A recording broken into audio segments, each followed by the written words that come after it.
Hey guys, and you're back for part two. Less talking from me and hit it, Alice Ripley.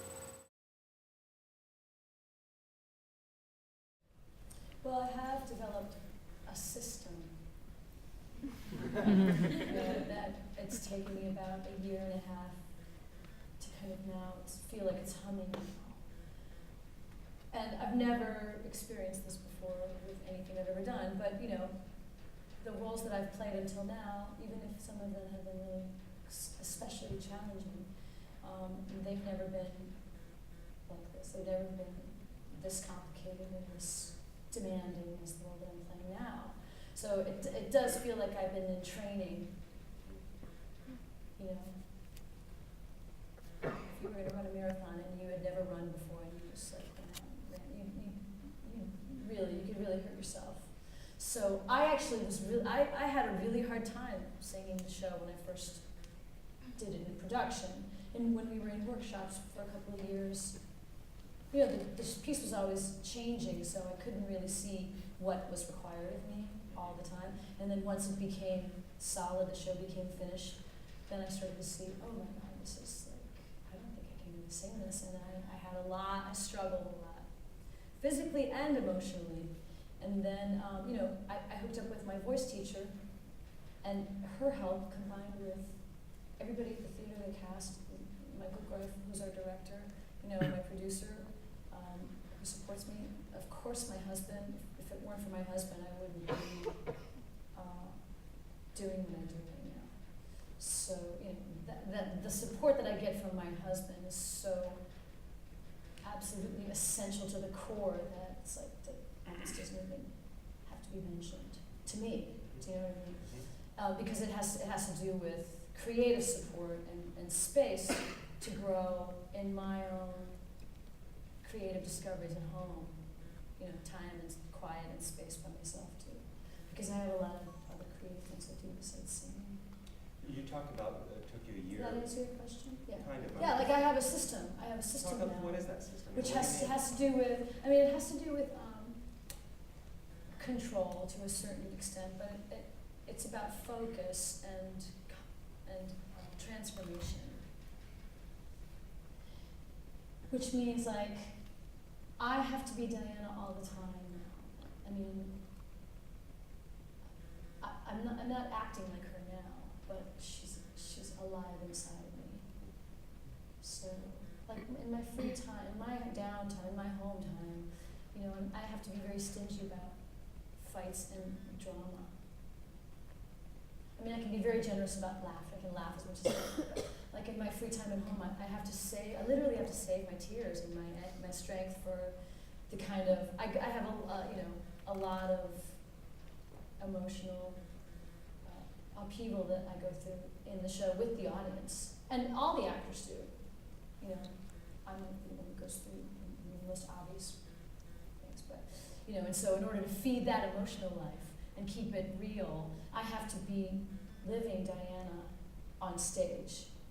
I can't really pretend. And you said, as long as I feel that moment, I can scream it without hurting my voice. Well, that's the thing, yeah. There's a technique that comes into play. You learn it, and then you forget about it, and then it's just in you.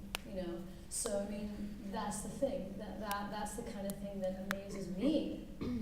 That Diana responds that way, and that at the end of the week I'm not hoarse or I don't feel like I'm in trouble. Yeah. And it does come from, and it's what your teachers mean when they say it's rooted in reality, it's rooted in something that's true. That's what they mean when they say that. They mean that, people ask me at the stage door, did you watch, because I have seizures in the show or I have hallucinations. And people will say, did you watch somebody? How do you know how to do that? Do you have seizures? Are you bipolar? People think I'm bipolar. Most people do think I'm bipolar. And what I say to them is, it's no different from any other thing you would do on stage, except, I've never done it before. I've never played a bipolar woman who has delusions and seizures on stage. But I still don't know what it's like to have a seizure. All I can do is the worst thing I think I could do is watch somebody and try to imitate it. I mean, what I can do is absorb their soul, like try to absorb what is going on inside them, and then try to imagine that going on inside me, and then just come up with a random kind of like trigger, which is what I do throughout the whole show. So I come up with a random trigger to kind of like trigger my physical life that shows you that Diana is like freaking out or throwing silverware or crying or like any kind of like traumatic thing physically that's going on. And what happens is like I just feel like this I imagine that there's this like the trigger is that I imagine there's this fire going through my body. So I'm sitting there talking to my therapist and he starts asking me about my son and I start to go into this thing and I start to feel like this like little corners, like little flakes of metal in my blood. Little flakes of metal in my blood.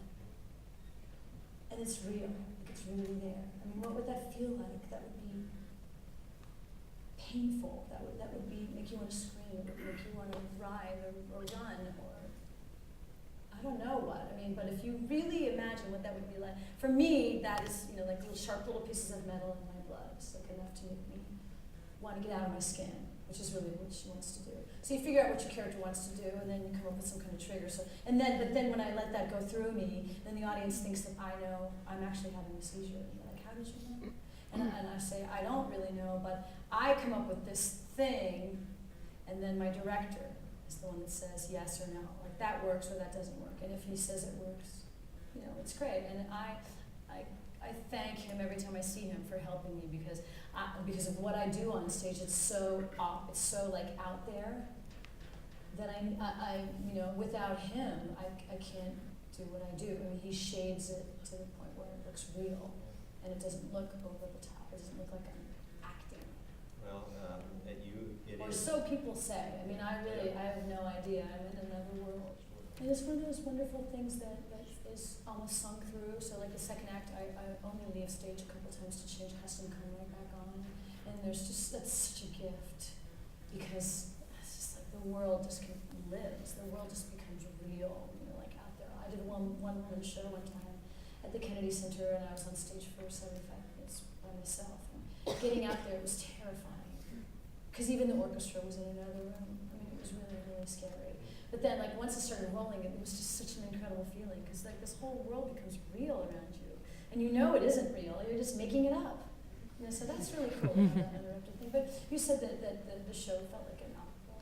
Yeah. And it does. It does feel like an opera. And there is the traditional opera that allows for high E's to be pretty much screamed, which is what you're doing when you're doing that, like coloratura stuff or magic flute or something. Well, I mean, this past century's opera is rock music, and Next to Normal is still a pretty easy score to listen to. I mean, it does have some real thrashy stuff in it, but I think that this is considered a rock opera to me.